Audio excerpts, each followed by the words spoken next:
Kita berdoa sekali lagi sebelum kita masuk dalam cara firman.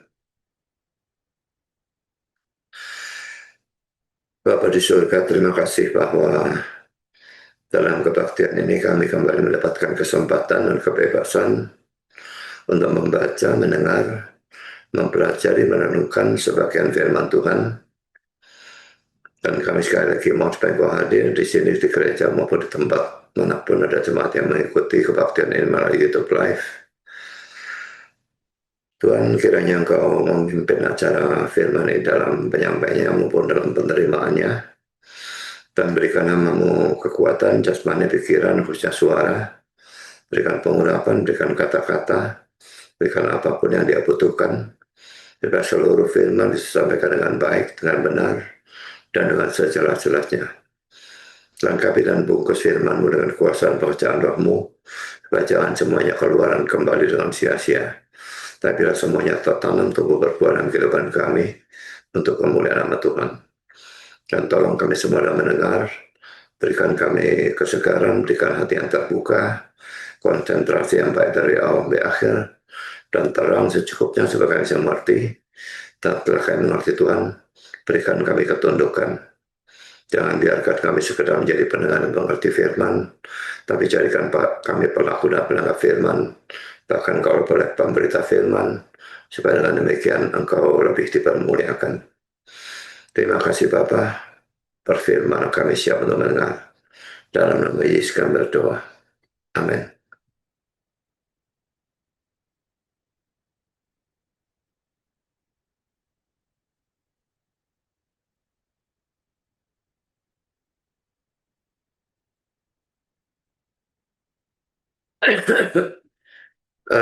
Kita melanjutkan Kisah Rasul pasal 22, mulai ayat 24, terus sampai pasal 23, ayat yang ke-11.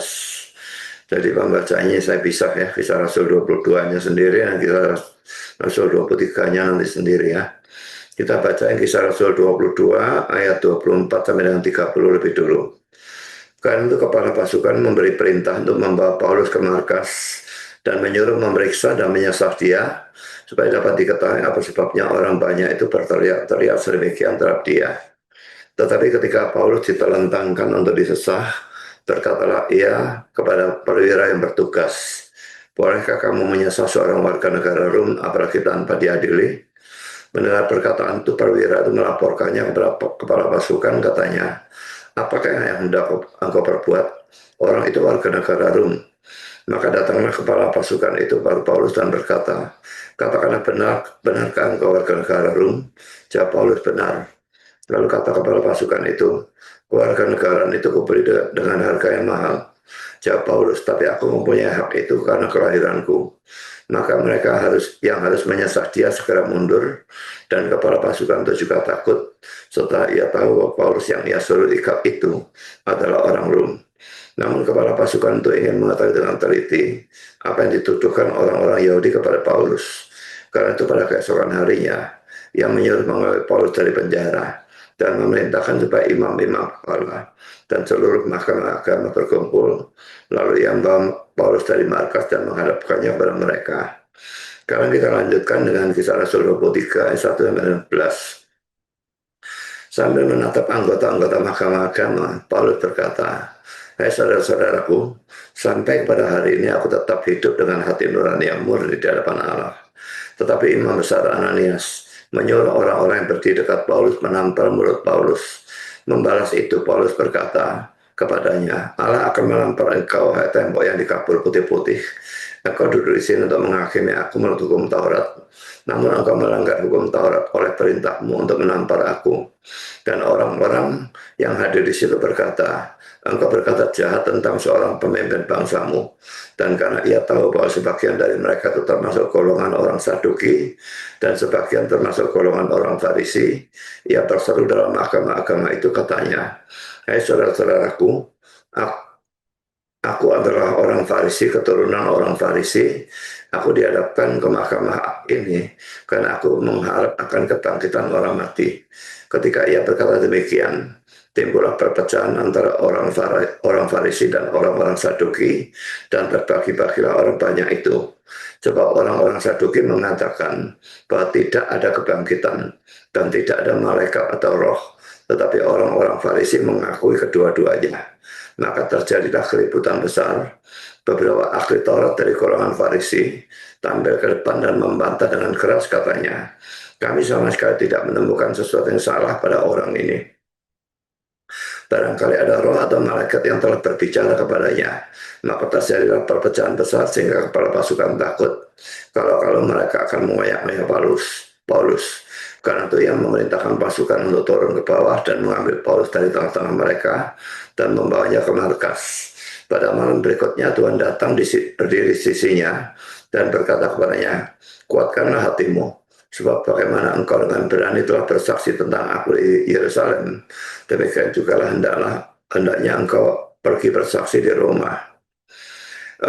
Bagian yang pertama saya akan bahas Paulus di markas ya. Dalam pasal 22 ayat 24 sampai 29 kita baca lagi ya. Karena kepala pasukan memberi perintah untuk membawa Paulus ke markas dan menyuruh memeriksa dan menyesah dia, supaya dapat diketahui apa sebabnya orang banyak itu berteriak sedemikian terhadap dia. Tapi ketika Paulus di dalam tangkap itu disesah, berkatalah ia kepada perwira yang bertugas, bolehkah kamu menyesah seorang warga negara Rom, apalagi tanpa diadili? Mendengar perkataan itu, perwira itu melaporkannya kepada kepala pasukan, katanya, apakah yang engkau berbuat? Orang itu warga negara Rom. Maka datanglah kepala pasukan kepada Paulus dan berkata, katakanlah, benarkah engkau warga negara Rom? Jawab Paulus, benar.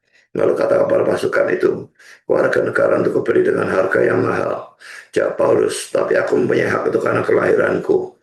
Maka mereka yang harus menyesah dia segera mundur, dan kepala pasukan itu juga takut. Setelah ia tahu bahwa Paulus yang ia suruh ikat itu adalah orang Rom. Rom ini Roma, yang tidak tahu kenapa aku tulis Rom ini. Pertama, saudara, kepala pasukan tidak mengerti mengapa orang-orang Yahudi itu marah kepada Paulus.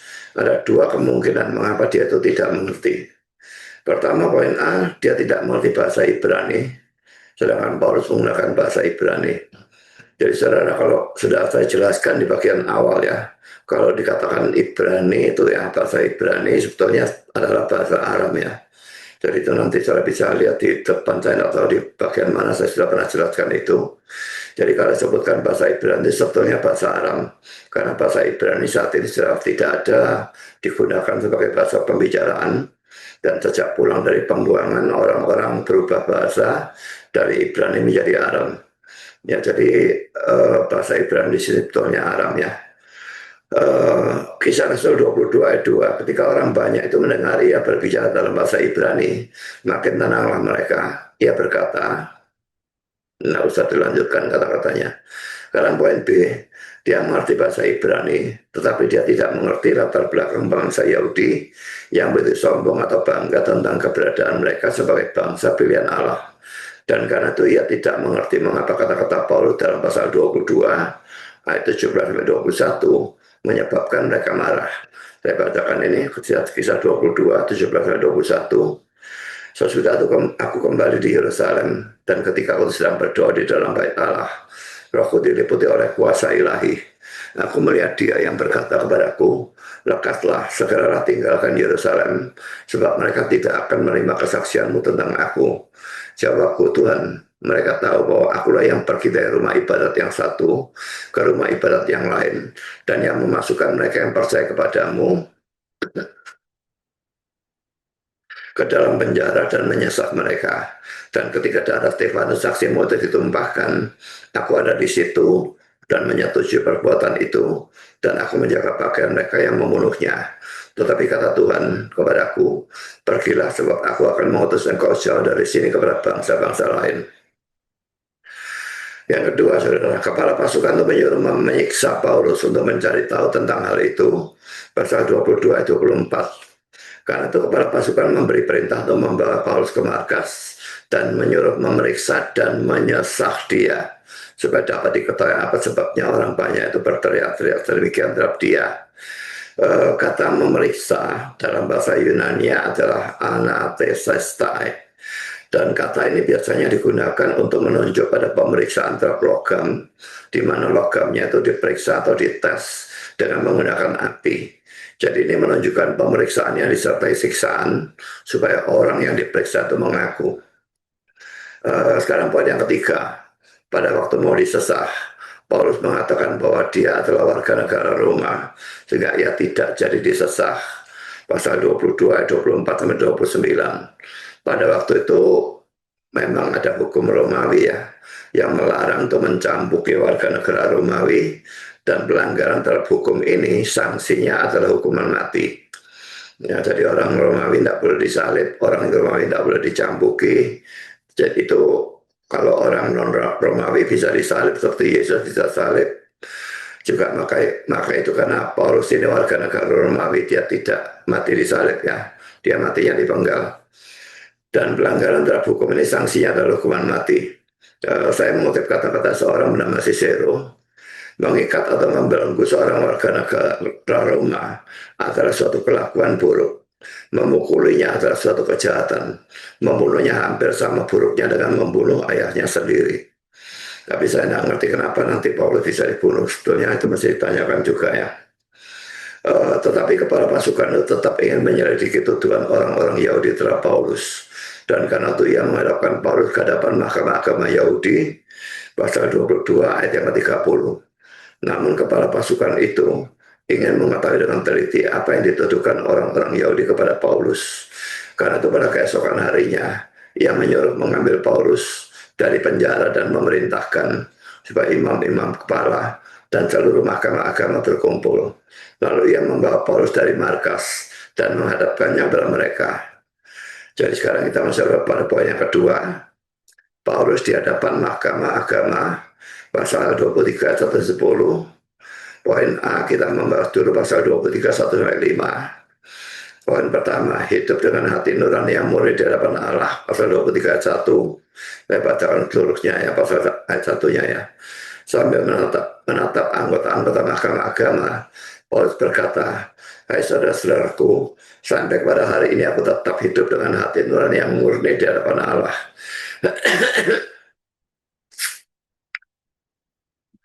Artinya Paulus selalu hidup sesuai dengan apa yang ia anggap benar, atau sesuai dengan apa yang ia anggap adalah kehendak Tuhan.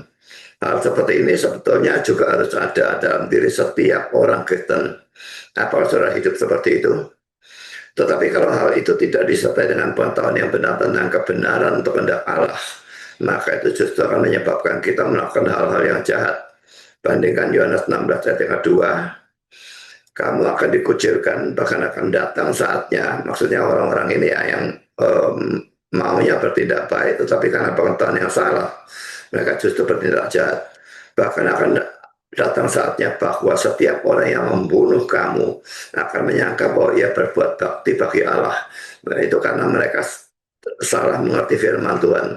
Orang Kristen itu benar ajarannya sesuai ajaran Tuhan, tapi mereka anggap Kristen sebagai penyesatan, sehingga mereka membunuh orang Kristen seperti yang dilakukan Paulus sebelum dia bertobat.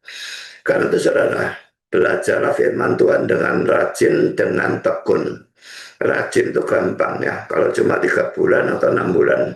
Tapi rajin dan tekun terus sampai saudara mati atau saudara sudah tidak mungkin belajar lagi, itu sama sekali tidak gampang. Jadi saya sudah belajar firman Tuhan secara serius lebih dari 50 tahun. Dan memang sekarang tidak bisa belajar selama dulu waktu masih muda. Tapi tetap saya usahakan untuk bisa tetap belajar ya. Karena kalau masih bisa belajar, tidak mau belajar, itu bisa bukan cuma lupa semua, tapi bisa juga jadi sesat. Juga kalau orang sudah tua tapi tidak mau menggunakan otaknya untuk belajar apapun, maka itu membuat cepat jadi pekun ya. Beda dengan orang muda. Sekarang kita masuk dalam poin yang kedua. Imam besar menyuruh orang menampar Paulus sehingga menghentikan pembelaan atau penjelasan Paulus. Dalam pasal 23 ayat 2 saya bacakan, tetapi imam besar Ananias menyuruh orang-orang yang berdiri dekat Paulus menampar mulut Paulus. Sebagai penerapan saudara, Kalau saudara sedang marah kepada istri atau anak atau pegawai atau pembantu dan sebagainya, dan mereka berusaha memberikan penjelasan atau pembelaan diri, pernahkah saudara lalu justru jadi tambah marah sehingga lalu membentak mereka, menggebrak meja dan sebagainya, dan dengan itu menghentikan penjelasan atau pembelaan mereka? Kalau saudara melakukan itu, ingat ya, bahwa menghentikan pembelaan atau penjelasan dari orang yang saudara tuduh adalah sesuatu yang salah, karena justru akan menyebabkan saudara tidak bisa mengetahui kebenaran, kecuali kalau saudara yakin ya akan kebenaran itu dan orang itu memang jelas-jelas seorang pendusta dan sebagainya, yaitu ceritanya jadi lain. Tapi kalau saudara tidak tahu kebenarannya, orang itu melakukan pembelaan diri dan saudara bentak, tolol, goblok, segala macam. Nah, orangnya nggak ngomong ya, saudara nggak tahu kebenaran. Saudara mungkin nanti mikirkan dia yang berbuat jahat pada saudara, padahal yang berbuat jahat orang lain. Orang itu ketawa-ketawa. Jadi saudara dalam hal seperti ini ya, penting biarkan dia melakukan pembelaan diri, biarkan dia menjelaskan. Ya, nanti kita pikir setelah selesai, apakah penjelasan dia itu masuk akal, bisa diterima atau tidak. Atau kita bisa mengambil orang lain yang juga tahu sebagai saksi dan sebagainya.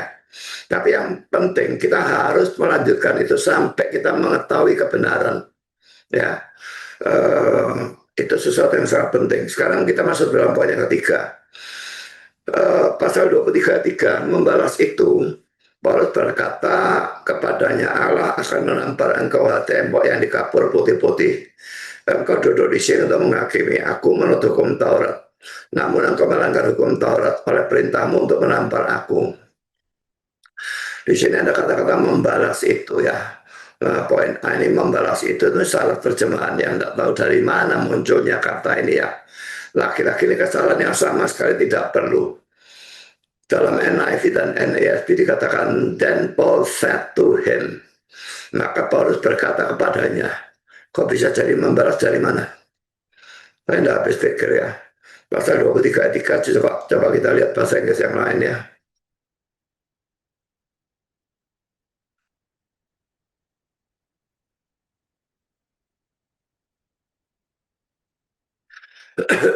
Paul said to him, said Paul unto him, Paul said to him, Paul said to him. Semua sama bahasa Inggrisnya. Jadi Indonesia ini layak ngabur sendirian. Jadi dari mana ini membalas itu nih? Memang tapi ini tidak akan mengubah doktrin atau apapun ya. Apakah ini salah atau tidak salah itu tidak akan mengubah doktrin. Jadi memang kesalahan-kesalahan dalam Alkitab kita itu kebanyakan kesalahan-kesalahan model seperti itu yang tidak akan mengubah ajaran doktrin ataupun ajaran moral bahkan ya. Jadi ayat ini tidak menunjukkan bahwa Paulus mengucapkan kata-kata itu untuk membalas tamparan tersebut.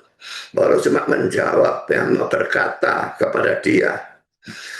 Poin B, Allah akan menampar engkau. Pertama, sekalipun saat itu Allah tidak melakukan sesuatu apapun, tapi Paulus tetap yakin akan keadilan Allah yang pasti akan menghukum orang yang bersalah. Dia ditampar tanpa kesalahan, dia yakin Allah akan balas tampar orang itu. Yang kedua, ada penafsir-penafsir yang menganggap bahwa kata-kata Paulus ini adalah suatu nubuat. Dan apa yang Paulus katakan itu memang terjadi. Dan mengatakan bahwa 5 tahun setelah itu, Imam Besar Ananias mati dibunuh.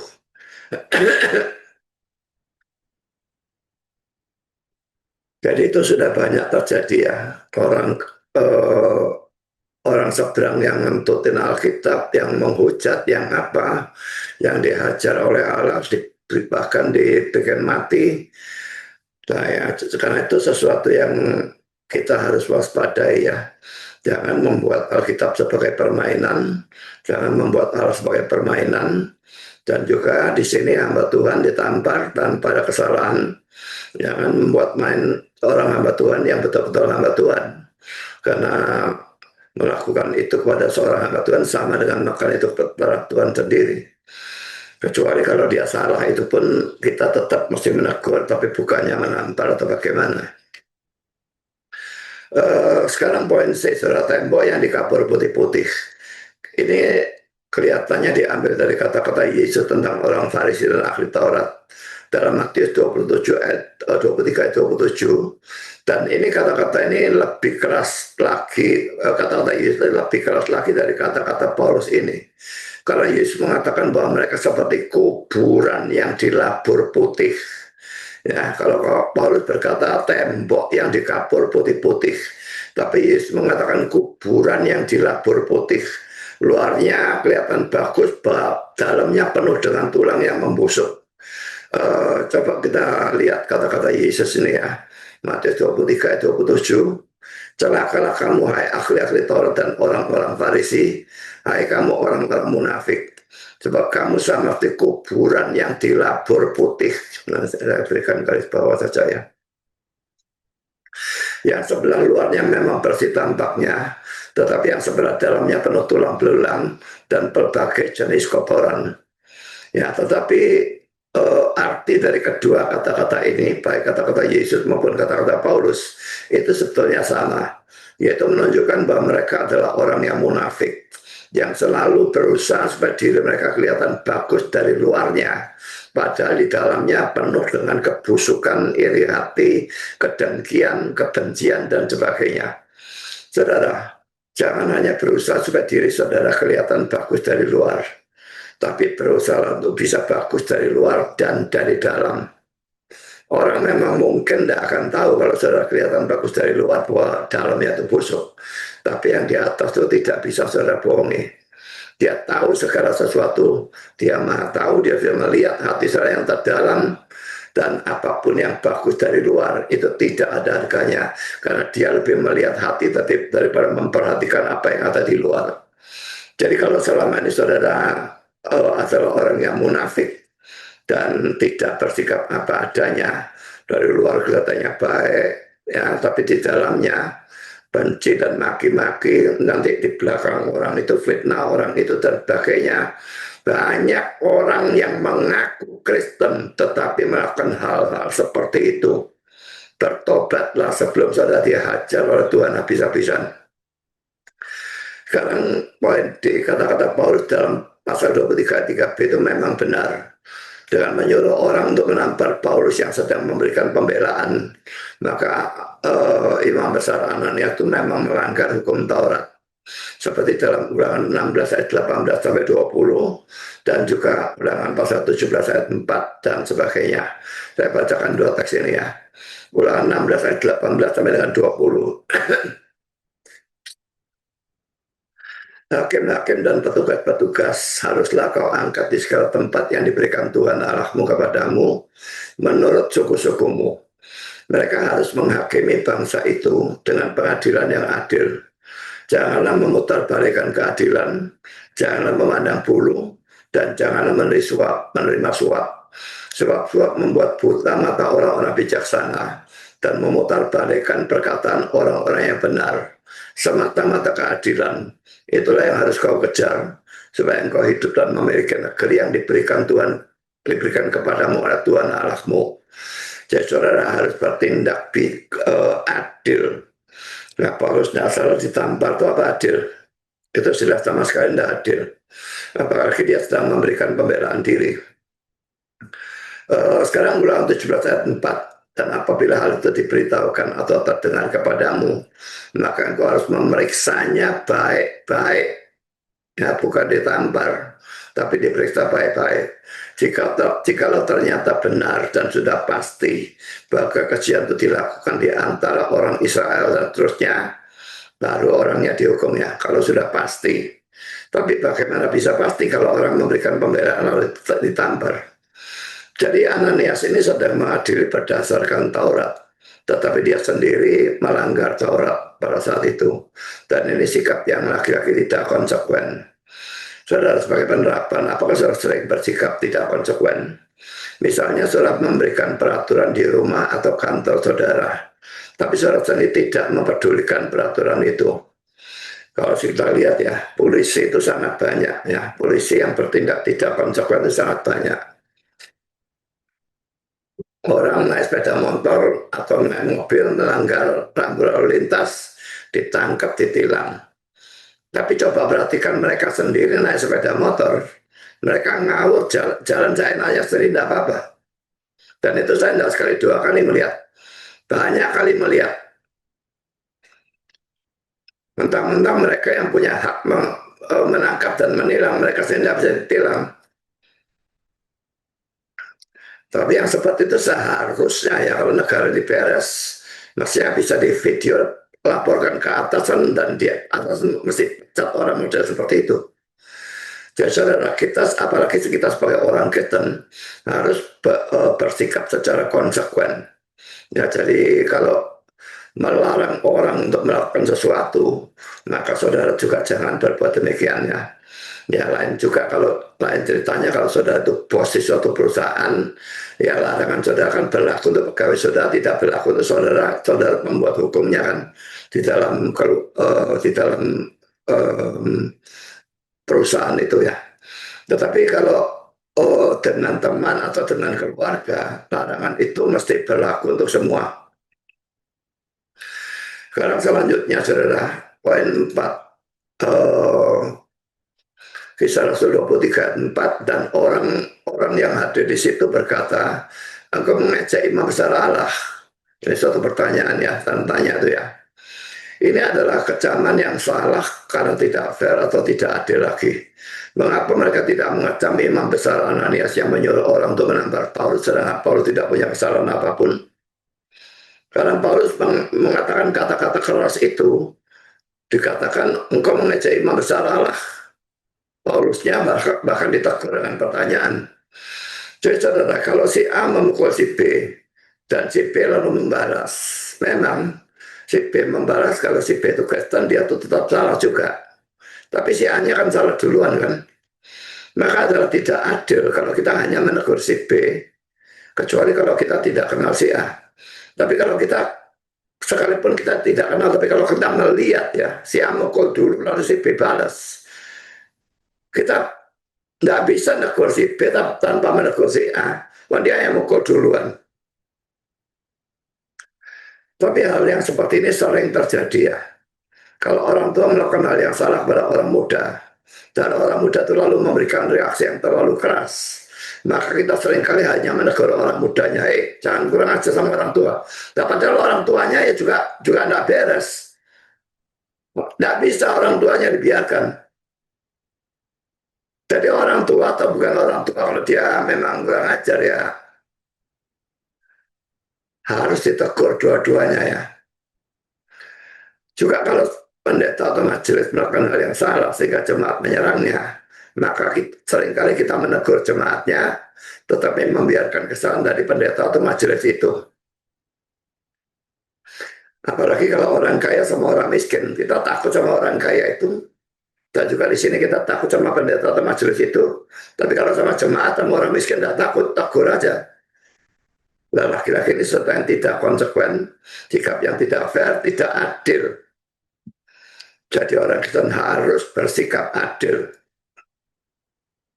Karena poin yang kelima, jawab Paulus, hai saudara-saudaraku, hai saudara-saudara, aku tidak tahu bahwa ia adalah imam besar. Memang ada tertulis, janganlah engkau berkata jahat tentang seorang pemimpin bangsamu. Saudara, kata-kata ini kelihatannya kayaknya Paulus itu ngaku salah gitu ya.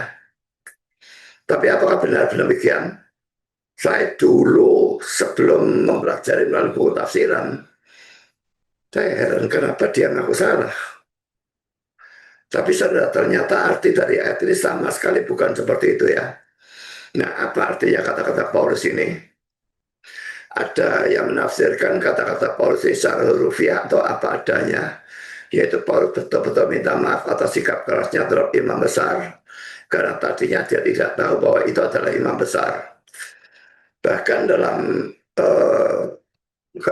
Kisah Rasul 23 ayat 5b, dia mengutip Keluaran 22 ayat 28 untuk menunjukkan bahwa apa yang tadi dia lakukan merupakan suatu tindakan yang bertentangan dengan firman Tuhan. Saya bacakan Keluaran 22 ayat 28. Janganlah engkau mengutuki Allah dan janganlah engkau menyumpahi seorang pemuka di tengah-tengah bangsamu. Kata menyumpahi ini lagi-lagi salah terjemahannya. King James, RSV, NIV, NASB, ASV, New King James, dan YLT menerjemahkan curse atau mengutuk. Ya. Jadi janganlah engkau mengutuk seorang pemuka di tengah-tengah bangsamu. Nah sekarang keberatan terhadap seluruh penafsiran ini ya. Mulai di sini nih ya. Keberatannya cukup banyak dan sangat kuat ya. Poin A, kalau saya perhatikan pasal 23 ayat 5 itu, maka saudara bisa melihat bahwa Paulus tidak meminta maaf. Ini aneh, kalau dia memang merasa salah, mengapa dia tidak berkata maafkan aku? Tidak ada kata-kata maafkan aku. Dan poin B, Paulus adalah seorang rasul, dan rasul adalah jabatan tertinggi dalam gereja. Kita bisa melihat itu dalam 1 Korintus 12 ayat 28 dan Efesus pasal 4 ayat yang ke-11.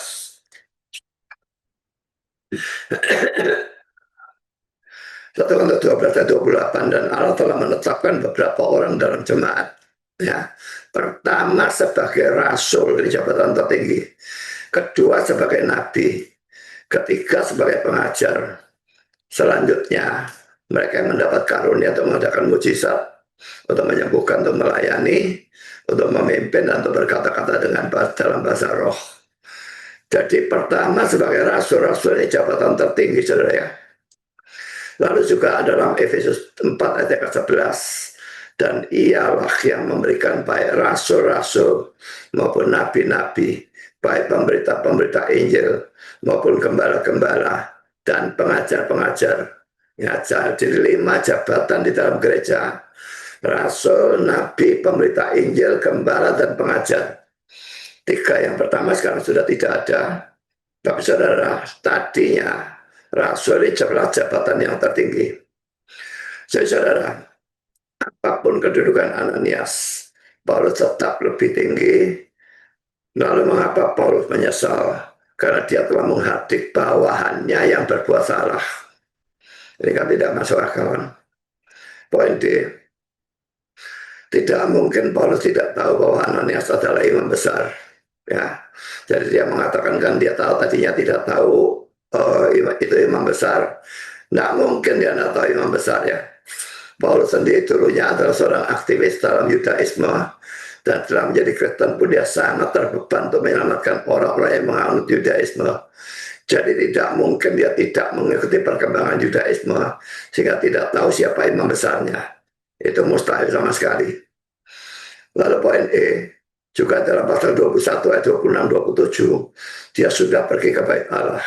Ini tidak memungkinkan dia tidak tahu siapa imam besarnya. Juga perlu saudara sadari bahwa imam besar mempunyai pakaian yang sangat berbeda dengan yang lain, sehingga pasti akan mudah diketahui atau dikenali. Dan poin keempat, poin F ya, yang terakhir, dan ini mungkin argumentasi yang terkuat. Setelah kematian dan kebangkitan Yesus, maka tidak ada lagi imam besar. Karena Yesus telah menjadi satu-satunya imam besar pengantara antara Allah dan manusia. Kita akan melihat 1 Timotius 2 ayat 5, Ibrani 4 ayat 14, dan Ibrani 10 ayat yang ke-22. Yang ini tidak saya bacakan ya, tapi saya hanya bacakan ini saja. 1 Timotius 2 ayat 5, karena Allah itu Esa, dan Esa pula dia yang menjadi pengantara antara Allah dan manusia, yaitu manusia Kristus Yesus. Ini bukan Ibrani 4 ayat 14 dan 10 ayat 22 ya. Tapi mengapa tidak saya bacakan, karena ini 6 pasal ini sudah 6 pasal lebih malahan ya. Jadi Ibrani 4 ayat 14 sampai Ibrani 10 ayat 22 terlalu panjang untuk dituliskan di sini semuanya. Jadi ini silakan baca sendiri ya. Jadi saudara, memang sudah saya berulang kali mengatakan ya, imam di dalam perjanjian lama itu tipologi dari Yesus. Dan Yesus pada waktu dia sudah mati, bangkit, naik surga dan sebagainya, dia menjadi imam besar. Dan karena itu tipologi dalam perjanjian lama sudah dikenapi, dan Yesus menjadi imam besar sebagai antitipenya. Dan rumus dari tipologi, kalau antitipenya sudah datang, tipologinya mesti disingkirkan. Karena itu tidak pernah boleh ada imam. Ya, karena itu saya melihat dalam gereja Protestan tidak ada imam. Tapi yang ada imam itu gereja Katolik dan gereja Ortodoks. Dan itu salah sama sekali. Sudah ada pengenapannya, kenapa bisa masih ada imam? Jangan samakan pendeta dengan imam. Imam itu betul-betul perantara antara manusia dengan Tuhan Allahnya. Jadi misalnya orang Katolik mengaku dosa, ngaku dosanya kepada imam. Kita kalau ngaku dosa kepada Tuhan, hanya dalam nama Yesus gitu saja. Jadi kata imam di dalam bahasa Inggris ya, dalam Katolik ataupun Ortodoks itu priest ya, dan itu betul-betul memang imam. Dari kata pastor bahasa Indonesia itu sama dengan imam, sama dengan priest itu. Tapi kata pastor di dalam bahasa Inggris itu menunjuk pada pendeta Protestan. Ya jadi beda ya. Protestan tidak ada jemaat ngaku dosa kepada pendeta, itu tidak ada. Ngaku dosa sendiri kepada Tuhan. Jadi mungkin nggak di sini Paulus masih mengakui keimaman dari Ananias dan demikian menghina keimaman Kristus. Sudah dikenapi kok. Jadi kalau Ananias masih tetap memegang jabatan imam besar, itu imam besar palsu. Itu nabi palsu. Atau dia menghormati nabi palsu. Itu mustahil. Poin G, kalau memang Paulus menghormati Ananias, maka ini menunjukkan bahwa nabi palsu yang mempunyai jabatan tinggi tetap harus dihormati. Padahal dalam sepanjang kitab suci, kita tidak pernah menjumpai ada nabi atau rasul asli yang menghormati nabi palsu. Mereka justru selalu bersikap keras terhadap para nabi palsu. Karena itu adalah aneh. Kalau di sini Paulus menghormati Ananias yang jelas-jelas adalah nabi palsu. Banyak contoh saudara ya, orang-orang salah yang punya kedudukan terhadap nabi palsu, mereka mengecek dan sebagainya. Elia misalnya, waktu pertandingan menurunkan api dengan nabi-nabi Baal itu, dia mengecek mereka, teriak lebih keras. Barangkali dia masih tidur, bepergian, jalan-jalan, teriak lebih keras.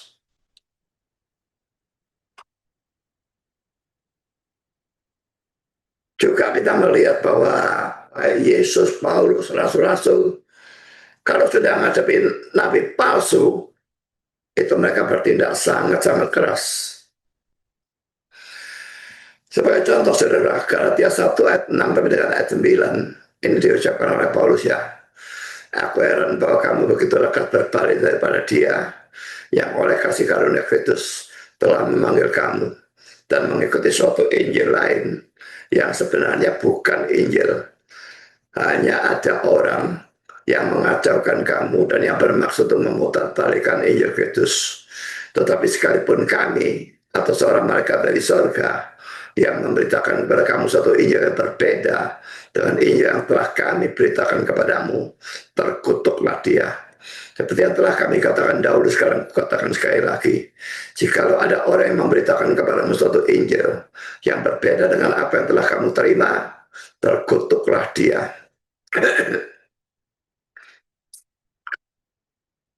Dilihat seluruh surat Galatia, jelas bahwa Injil yang berbeda atau Injil yang lain itu adalah Injil yang mengatakan bahwa keselamatan itu karena iman dan perbuatan.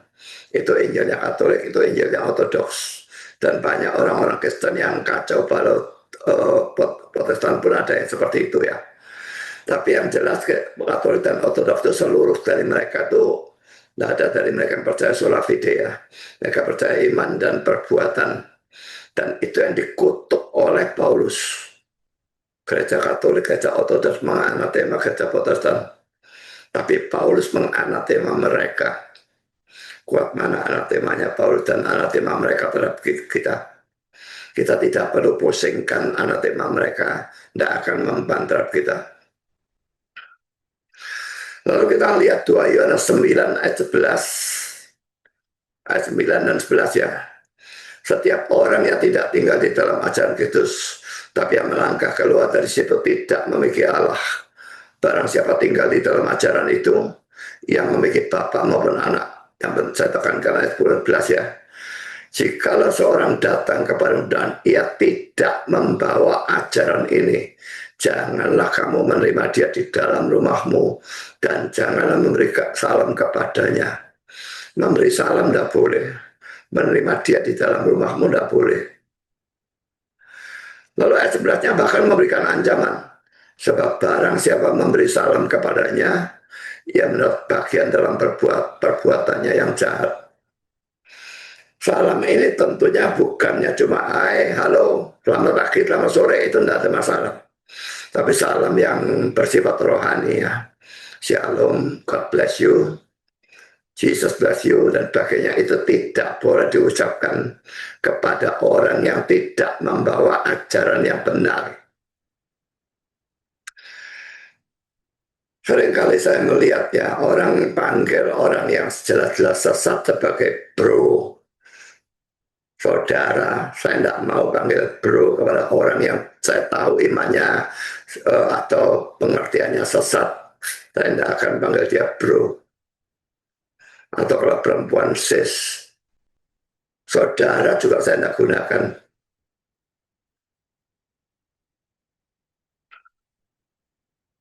Jadi terima dia di dalam rumah tidak boleh, memberikan salam tidak boleh, dan diberikan ancaman barang siapa memberi salam kepadanya, dia mendapat bagian dalam perbuatannya yang jahat. Karena itu Calvin dan beberapa penafsir lainnya mengikuti penafsiran Agustinus ya tentang tindakan Paulus tadi, yang mengatakan bahwa kata-kata Paulus dalam pasal 23 ayat 5 ini bersifat ironi atau ejekan. Jadi Paulus menjawab kecaman dalam pasal 23 ayat 4 itu dengan sinis dan mengejek. Aku tidak tahu kalau orang seperti itu bisa adalah imam besar. Ya, kan, dan karena ini adalah kata-kata sinis, itu tidak bisa disebut sebagai dusta. Kutipan dari Keluaran 22 ayat 28 itu ia berikan justru untuk menunjukkan bahwa Paulus tidak mengakui Ananias sebagai pemimpin. Dengan demikian jelaslah bahwa kisah 23:5 ini tidak boleh dijadikan dasar untuk mengatakan bahwa jemaat harus tetap menghormati seorang pendeta atau hamba Tuhan apapun dari kalangan gereja apapun yang adalah nabi palsu. Saya tidak pernah menghormati bahkan paus atau kardinal atau siapapun. Saya tidak hormati mereka. Mereka nabi palsu. Ngapain saya menghormati mereka? Juga kalau di Katolik itu ada Romo yang namanya Romo Cafe, Romo Patris Allegro dan sebagainya. Saya tidak hormati orang-orang seperti itu. Saya ikut bersama teman-teman saya ngecek mereka, menghujat mereka. Saya katakan terang-terangan,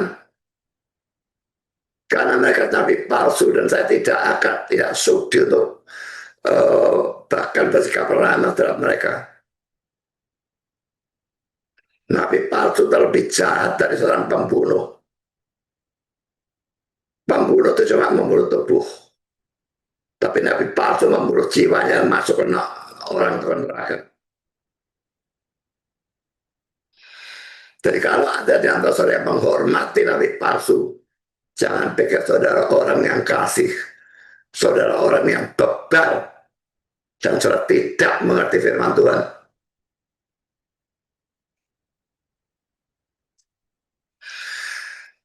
Demikian juga orang-orang yang golongan oneness, JO, Jesus only, dan sebagainya. Saya sama sekali tidak hormati mereka. Dan semua orang yang pokoknya saya anggap sebagai sesat, saya tidak akan hormati mereka. Dan saya tidak akan bersikap ramah terhadap mereka.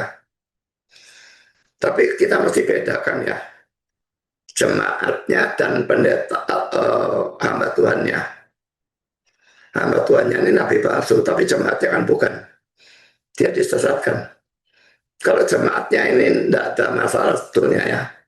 Yang tadi itu kan yang membawa ajaran itu yang dilarang kan. Jadi nabi palsu yang dilarang. Kalau jemaatnya sebetulnya ada apa-apa. Tapi tetap memanggil dengan saudara. Tidak boleh karena kita bukan saudara seiman dia. Tapi bersikap ramah dengan tujuan menginjili dia. Itu tentu saja boleh.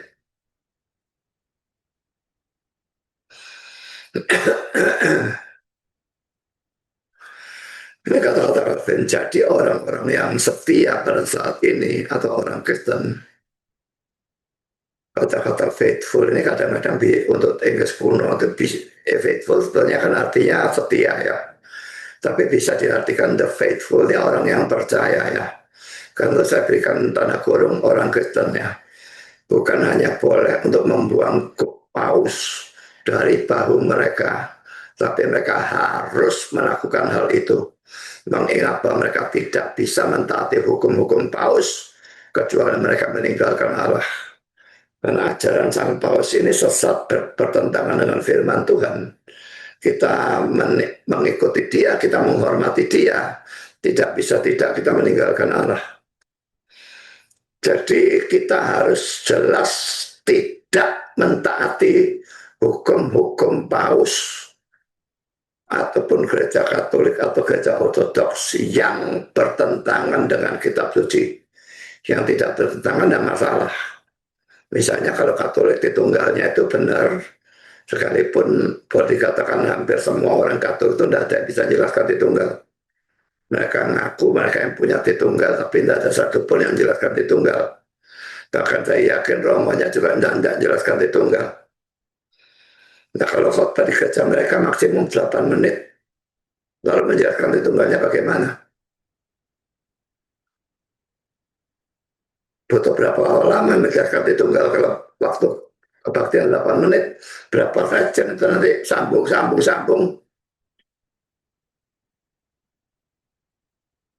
Bicara kalau dalam tunggal karena ajarannya sama. Nah masalah tentu saja kita ikuti pandangan yang sama karena itu dasar Alkitabnya ada. Tapi pandangan mereka tentang Maria itu tidak berdosa, lahir tanpa dosa asal, dan terus hidup tanpa dosa. Itu omong kosong yang sama sekali tidak, bukan saja tidak ada dalam Alkitab, tapi bertentangan dengan Alkitab. Juga kata-kata mereka bahwa Maria mati, dibangkitkan dengan tubuh jasmaninya, naik ke surga seperti Yesus dengan tubuh jasmaninya. Ajaran omong kosong itu tidak ada dalam Alkitab, saudara. Apalagi kalau mereka berdoa sambil menghadap patung,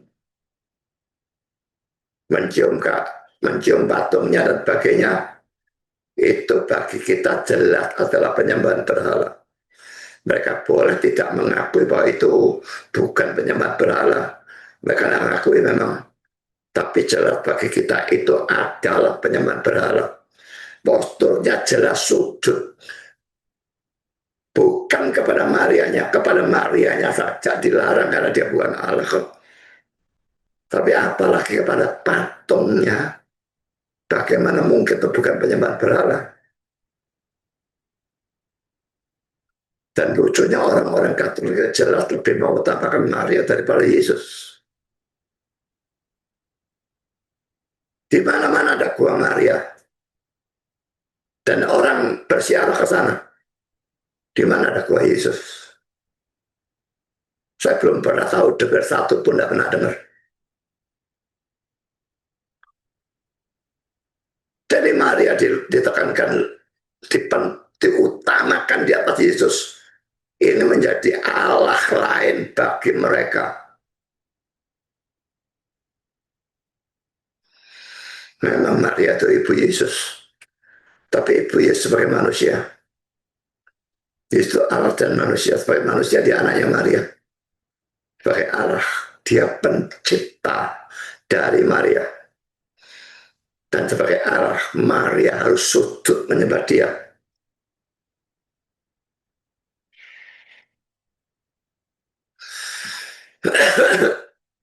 Sebagai penerapan, bagaimana sikap saudara pendeta-pendeta yang liberal dari kalangan gereja Protestan, separuh lebih liberal, tidak percaya Alkitab itu firman Tuhan, tidak percaya Yesus sebagai satu-satunya jalan ke surga, Sebagian seperti William Buckley tidak percaya mujizat,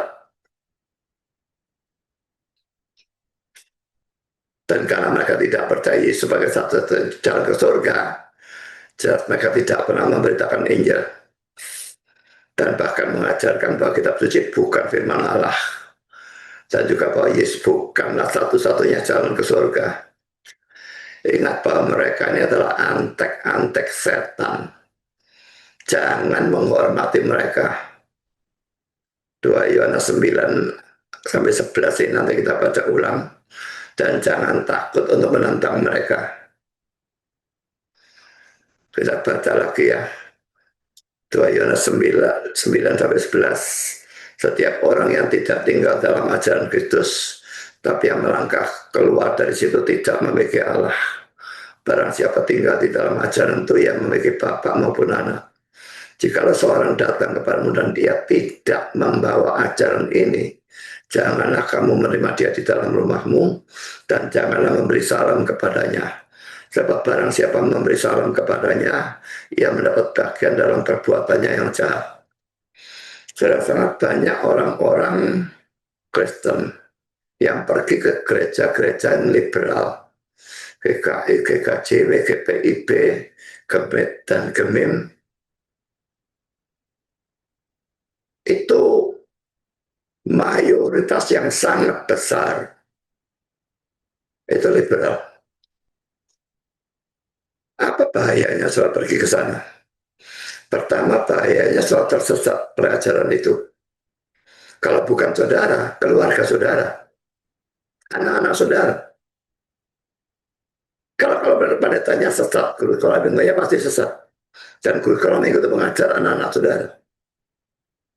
Maka anak-anak saudara disesatkan. Bahaya kedua adalah pelanggaran terhadap hukum ini. Kalau saudara pergi ke kebaktian, saudara ketemu pendetanya menyapa saudara shalom, saudara balas apa enggak? Pada waktu saudara balas, saudara melanggar ini.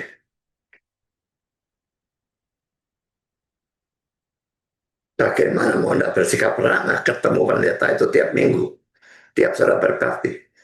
Kalau dia mengunjungi besok rumah saudara, dilarang oleh ayat ini loh. Tidak boleh terima. Oh, dia berani.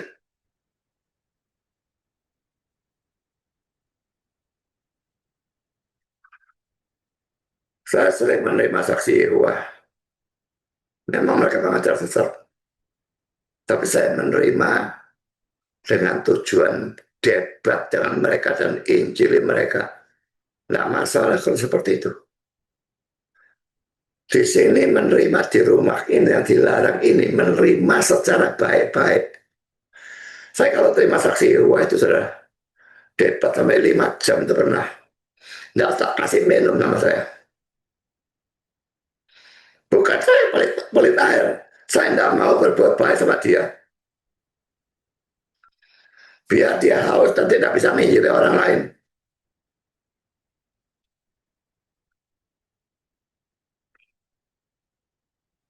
Jadi saudara-saudara yang ada di gereja yang sesat, keluar dari gereja itu. Kalau tidak saudara ketemu dengan pendeta saudara yang sesat, sukar luar biasa bagi saudara tidak melanggar hukum ini.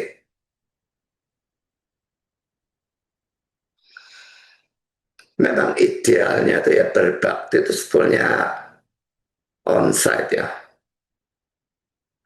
Tapi kalau di tempat saudara tidak ada gereja yang benar, semuanya gereja yang sesat, daripada onsite di gereja yang sesat, menurut saya lebih baik ikut kebaktian online dari gereja yang benar.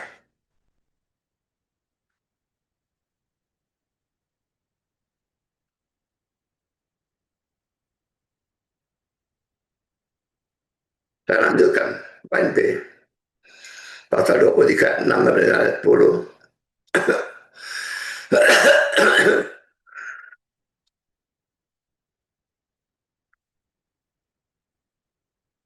Pertama saudara, mungkin sudah berapa beberapa kali kita pelajari ya. Doktrin orang Saduki ini bertentangan dengan orang Farisi. Terlihat dalam pasal 23 ayat 8. Sebab orang-orang Saduki mengatakan bahwa tidak ada kebangkitan. Jadi kalau tidak ada kebangkitan ya hidup itu ya cuma sampai hidup ini saja. Setelah mati dan surga neraka. Kita musnah barangkali pandangan mereka mungkin sama seperti saksi Yehova, tapi saksi Yehova pun mengatakan yang musnah cuma orang masuk neraka. Tapi kalau mereka tidak percaya neraka musnah, tapi ya, mereka percaya ada surga, mereka percaya ada bumi yang disempurnakan.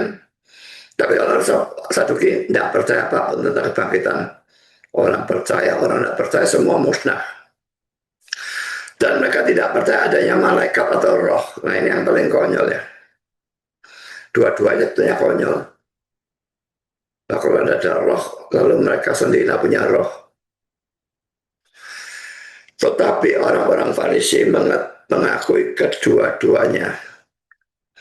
Jadi saudara poin A, orang Saduki tidak percaya pada kebangkitan maupun pada malaikat atau roh.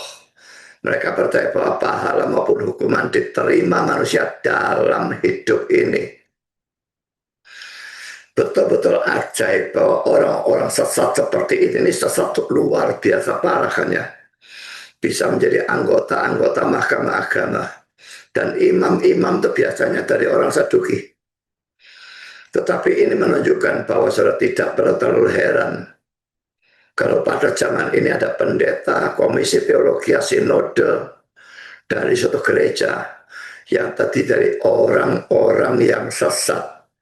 Tidak usah heran. Poin B, dalam pertentangan ini jelas bahwa orang Farisi lah yang benar. Mereka benar, lebih benar hanya dalam persoalan ini ya. Tapi dalam mereka tidak mengakui Yesus dan bagainya, mereka sama brengseknya. Kita lihat dalam Matius 22, 23, 33. Matius 22, 23, 33. Pada hari itu datanglah pada Yesus beberapa orang Saduki yang berpendapat bahwa tidak ada kebangkitan. Mereka bertanya kepadanya, Guru, Musa mengatakan bahwa jika seorang mati dengan tiada meninggalkan anak, saudaranya harus kawin dengan istrinya itu dan membangkitkan keturunan bagi saudaranya itu. Tetapi di antara kami ada 7 orang bersaudara. Yang pertama kawin, tetapi kemudian mati. Dan karena ia tidak mempunyai keturunan, ia meninggalkan istrinya itu bagi saudaranya. Demikian juga yang kedua dan yang ketiga sampai dengan yang ketujuh. Dan akhirnya sesudah mereka semua perempuan itu pun mati. Siapakah di antara ketujuh orang itu yang menjadi suami perempuan itu pada hari kebangkitan? Sebab mereka semua telah beristrikan dia. Jelas bahwa cerita ini dibuat-buat ya. Jadi mereka maunya mendesak supaya Yesus mengatakan, oh ya, tidak masuk akal kalau gitu, tidak ada kebangkitan. Tapi saudara, Yesus bukan orang bodoh, dia adalah Allah dan manusia. Yesus menjawab mereka, kamu sesat sebab kamu tidak mengerti kitab suci maupun kuasa Allah. Karena pada waktu kebangkitan, berarti dia percaya kebangkitannya, orang tidak kawin dan tidak dikawinkan, melainkan hidup seperti malaikat di sorga. Hidup seperti malaikat di sorga ini hanya di dalam persoalan tidak kawin dan tidak kawin dikawinkan. Tidak ada kawin-mengawin di sorga. Tidak ada hubungan seks di sorga. Ya, jadi malaikat juga tidak bisa hubungan seks karena dia roh. Mau hubungan seks pakai apa roh itu? Makanya dalam Kejadian pasal 6, ya anak-anak Allah dan anak-anak manusia itu kawin, ada yang mengatakan anak-anak terus malaikat itu ajaran simping itu. Saudara, kita bukan nanti sama dalam segala hal dengan malaikat, ya tidak. Cuma dalam hal orang tidak kawin atau tidak dikawinkan, itu kita sama dengan malaikat. Tapi dalam hal lain kita beda dengan malaikat. Ayat 31, tetapi tentang kebangkitan orang-orang mati, tidakkah kamu baca apa yang difirmankan Allah ketika ia bersabda, Akulah Allah Abraham, Allah Ishak dan Allah Yakub. Jadi dia mengatakan dirinya sebagai Allah dari Abraham, Allah dari Ishak dan Allah dari Yakub. Nah kalau Yakub itu Abraham, Ishak dan Yakub itu sudah mati dan mereka itu musnah. Kan lucu Allahnya berkata dia adalah Allah dari ketiadaan. Makanya Islam melanjutkan dia bukanlah Allah orang mati, melainkan Allah orang hidup. Berarti Abraham, Ishak dan Yakub masih tetap hidup. Mereka ada di surga. Memang pisah tubuh dengan rohnya, tapi mereka tetap hidup. Dan itu tubuh nanti akan tetap dibangkitkan dan dipersatukan dengan rohnya. Tapi pada waktu terpisah pun rohnya tetap hidup.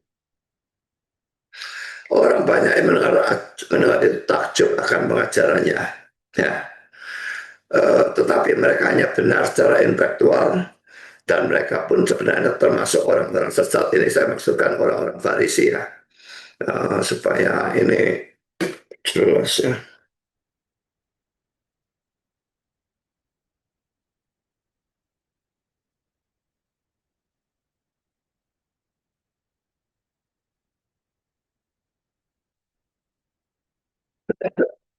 Dan mereka pun sebenarnya termasuk orang sesat karena mereka menolak Yesus sebagai Mesias Juru Selamat dan Tuhan maupun Allah. Jadi hati-hati ya dengan orang yang hanya punya pengertian intelektual yang benar, tetapi sebetulnya tetap sesat. Kelihatannya mereka pro saudara, tapi saya tetap harus harus waspada karena mereka tetap adalah anak setan. Nah, benar dalam hal-hal tertentu tidak berarti mereka benar dalam segala hal. Memang kalau kesalahannya dalam hal yang sekunder itu bukan sesat, itu cuma salah. Tapi kalau kesalahannya dalam hal yang primer, seperti pada waktu debat saya dengan Kiamat dalam tanya jawab yang katakan bolak balik ya, sola fide itu adalah ajaran iblis. Itu doktrin primer saudara, dikatakan ajaran iblis. Dia jelas nabi palsu karena dia seorang pengajar di dalam TikTok. Banyak penganut dia. Dan orang segoblok itu penganutnya banyak sekali. Sekarang poin yang kedua, Paulus tahu akan pertentangan itu dan ia menggunakan hal itu. Pasal 23 ayat 6, sehingga menimbulkan perpecahan di antara kedua golongan itu. Pasal 23 ayat 7, 9, 10, di mana orang-orang Farisi itu lalu memihak Paulus di dalam ayat yang ke-9. Saya bacakannya pasal 23 ayat 6, 7, 9, 10. Dan karena ia tahu bahwa sebagian dari mereka itu termasuk golongan orang Saduki dan sebagian termasuk golongan orang Farisi, ia berseru dalam mahkamah agama itu katanya, hai saudara-saudaraku, aku adalah orang Farisi, keturunan orang Farisi. Aku dihadapkan ke mahkamah ini karena aku mengharap akan kebangkitan orang mati. Ketika ia berkata demikian, timbullah perpecahan di antara orang-orang Farisi dan orang-orang Saduki. Dan terbagi-bagilah orang banyak itu. Ayat 9, maka terjadilah keributan besar. Beberapa ahli Taurat dari golongan Farisi tampil ke depan dan membantah dengan keras katanya, kami sama sekali tidak menemukan sesuatu yang salah pada orang ini. Barangkali ada roh atau malaikat yang telah berbicara kepadanya. Maka terjadilah perpecahan besar hingga kepala pasukan takut kalau mereka akan mengoyak-ngoyak Paulus. Karena itu yang memerintahkan pasukan untuk turun ke bawah dan mengambil Paulus dari tengah-tengah mereka dan membawanya ke markas. Ada dua hal yang perlu dipelajari ya. Poin pertama, poin A. Perpecahan mudah terjadi kalau doktrin itu berbeda atau bertentangan. Memang saudara Kristen kawin dengan Kristen ya, beda aliran. Sekalipun bukan aliran yang sesat ya, tapi pokoknya beda aliran. Itu tetap bisa terjadi perpecahannya. Tidak dilarang memang. Pokoknya Kristen dengan Kristen bukan Kristen dari kalangan sesat ya. Kalau Katolik CO saya tidak akan mau nikahkan dengan Protestan.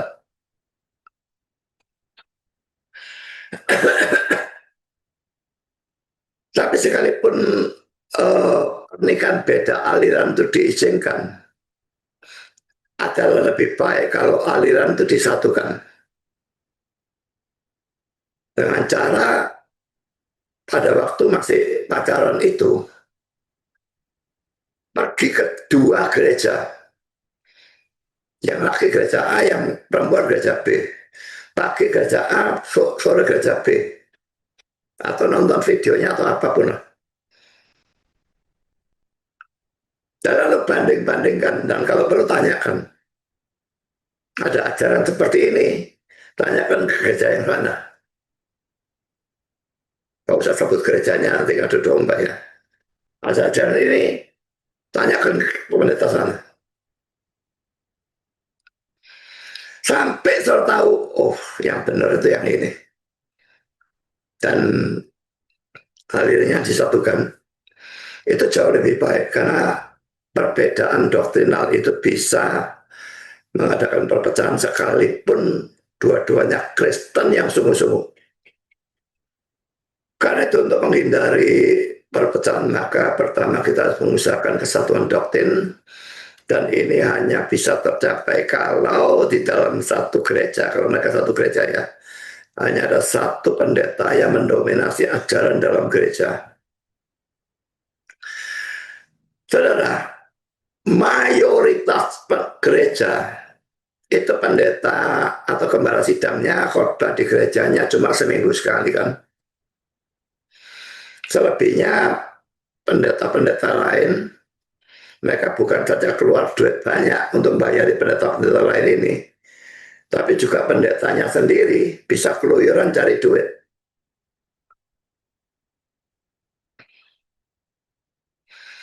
Kalau keluarnya sebulan sekali itu masih masuk akal. Ini di dalamnya cuma sebulan sekali, keluarnya itu yang lain keluar semua.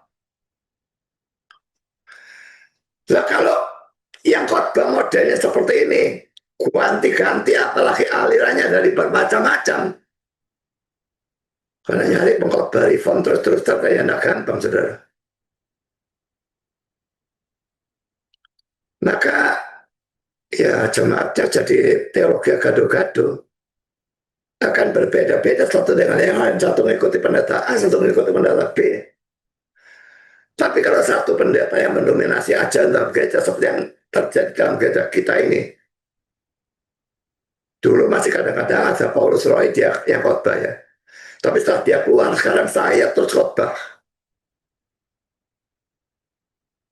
Baik PA maupun kebaktian terus saya. Kalaupun saya sakit, mending pakai video daripada panggil pendeta. Saya tidak mau panggil pendeta. Pendeta yang lain khotbah, tidak ada isinya. Bayari lagi.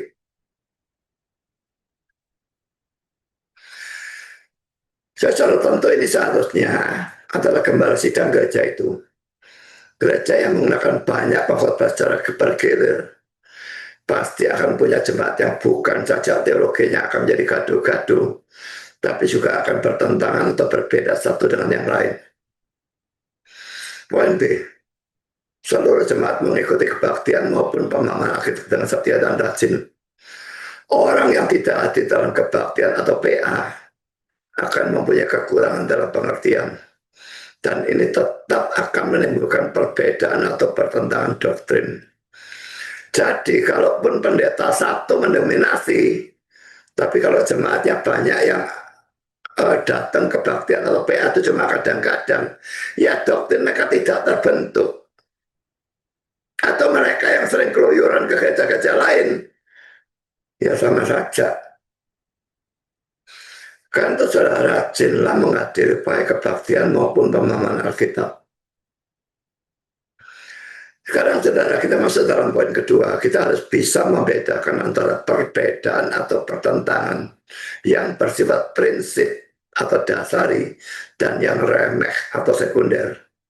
Kalau itu bersifat prinsip, itu patut dipertengkarkan. Tapi kalau itu remeh, harus bisa ditoleransi. Sekarang kita masuk dalam poin B, benarkah tindakan Paulus itu? Pertama, dia mengadu kambing. Saya tidak katakan mengadu domba ya, karena mereka bukan domba. Sedangkan orang Kristen seharusnya akan membawa damai atau peacemakers. Dalam Matius 5 ayat 9, peacemakers itu pembuat damai ya. Matius 5 ayat 9, berbahagia orang yang membawa damai, karena mereka akan disebut anak-anak Allah. Nah ini kok ngadu kambing? Kedua, dia mengaku diri sebagai orang Farisi dan dia sudah menjadi orang Kristen. Ketiga, dia mengatakan bahwa dihadapkan ke mahkamah agama karena kepercayaannya terhadap kebangkitan orang mati, padahal tujuan sebenarnya tidak demikian. Bandingkan pasal 21 ayat 21 dan 28. Tetapi mereka mendengar tentang engkau, bahwa engkau mengajak semua orang Yahudi yang tinggal di antara bangsa-bangsa lain untuk melepaskan hukum Musa. Sebab engkau mengatakan supaya mereka jangan menyunatkan anak-anaknya dan jangan hidup menurut adat istiadat kita. Ayat 28, sambil terteriak, hai orang-orang Israel, tolong. Inilah orang yang dimana-mana mengajar semua orang untuk menentang bangsa kita dan menentang hukum Taurat dan tempat ini. Dan sekarang ia membawa orang-orang Yunani pulang ke dalam bait Allah dan menajiskan tempat suci ini. Calvin mengatakan bahwa di sini Paulus melakukan suatu kelicikan yang dibungkus dengan kepura-puraan, dan itu tidak jauh berbeda daripada dusta. Tetapi ada hal-hal yang perlu dipertimbangkan ya. Pertama, tadi Paulus mau menggunakan cara yang benar, tetapi ternyata ia ditampar. Karena itu dia menggunakan cara ini. Kedua, poin B, tidak salah bagi Paulus untuk menyelamatkan diri penyesalan dengan mengaku diri sebagai warga negara Roma. Lalu mengapa salah untuk melepaskan diri dengan mengaku sebagai orang Farisi? Orang Farisi disebut dengan sebutan Farisi itu, karena mereka merupakan grup yang terpisah dari orang-orang lain. Karena mereka berusaha mati-matian untuk melaksanakan hukum Taurat sampai pada detail-detail yang sekecil-kecilnya. Bukankah setelah menjadi Kristen pun Paulus berusaha mentaati hukum-hukum Taurat, hukum-hukum Tuhan sampai pada detail-detailnya? Poin C, tujuan utama terhadap Paulus memang ada pada pasal 21-28 ayat 28, tetapi pada pasal 21 ayat 21 dan 28. Tapi di samping itu ada banyak tujuan yang lain. Pasal 21 ayat 34, sehingga mungkin saja persoalan kepercayaan terhadap kebangkitan juga dituduhkan. 21 dan 28 sudah kita baca di atas tadi ya. Jadi saya bacakan hanya 34-nya saja ya. Tetapi dari antara orang banyak itu ada yang meneriakkan kebanyak ini, ada pula yang meneriakkan itu. Dan oleh karena keributan itu ia tidak dapat mengetahui apa yang sebenarnya terjadi. Sebab itu ia menyuruh membawa Paulus ke markas.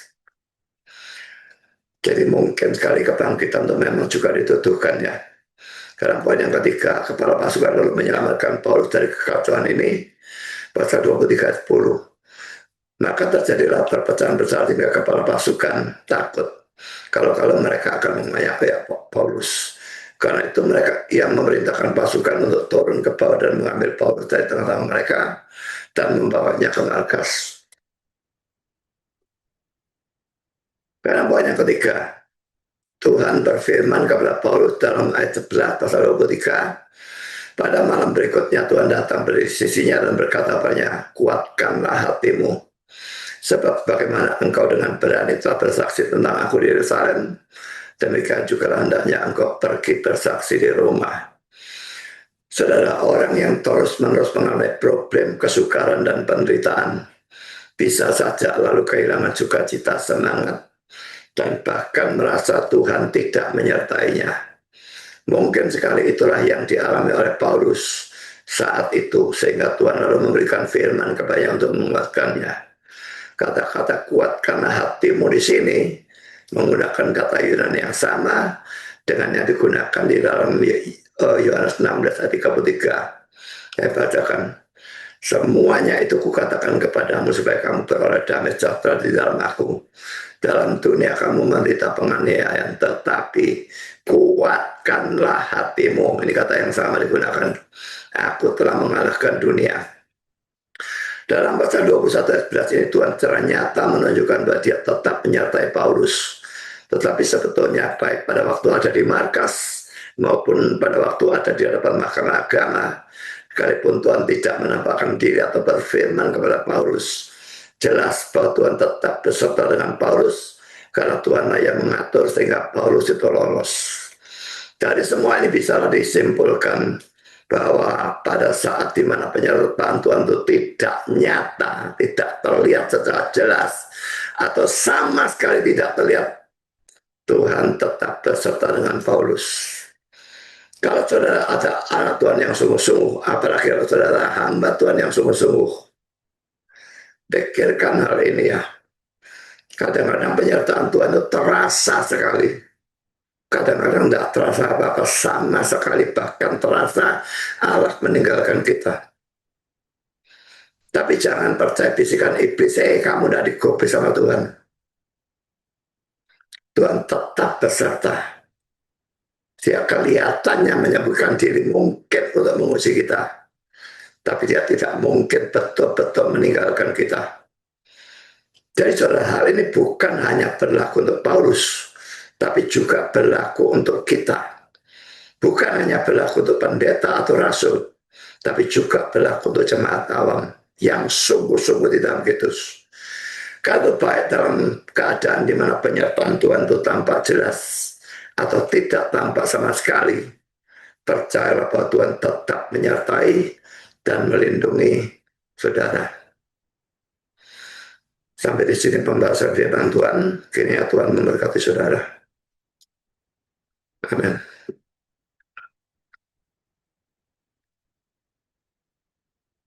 Mari kita berdoa. Bapa di surga, kami bersyukur bahwa kami sudah boleh mendengar sebagian dari firman Tuhan, dan kami melihat bahwa Engkau selalu menolong Paulus. Kadang-kadang dengan cara yang biasa, kadang-kadang dengan cara yang luar biasa. Dan Engkau selalu beserta dengan dia, kadang-kadang kelihatan, kadang-kadang tidak kelihatan. Tolong kami untuk juga selalu percaya bahwa Engkau akan menolong kami. Apa dengan cara yang luar biasa atau dengan cara yang biasa. Dan bahwa Engkau selalu beserta dengan kami yang adalah anak-anak-Mu. Apakah itu terlihat atau terasa oleh kami, atau sama sekali tidak terasa, atau bahkan terasa bahwa Engkau meninggalkan kami, supaya kami tetap percaya kepada-Mu di dalam segala keadaan. Terima kasih Bapa. Dalam nama Yesus kami berdoa. Amin.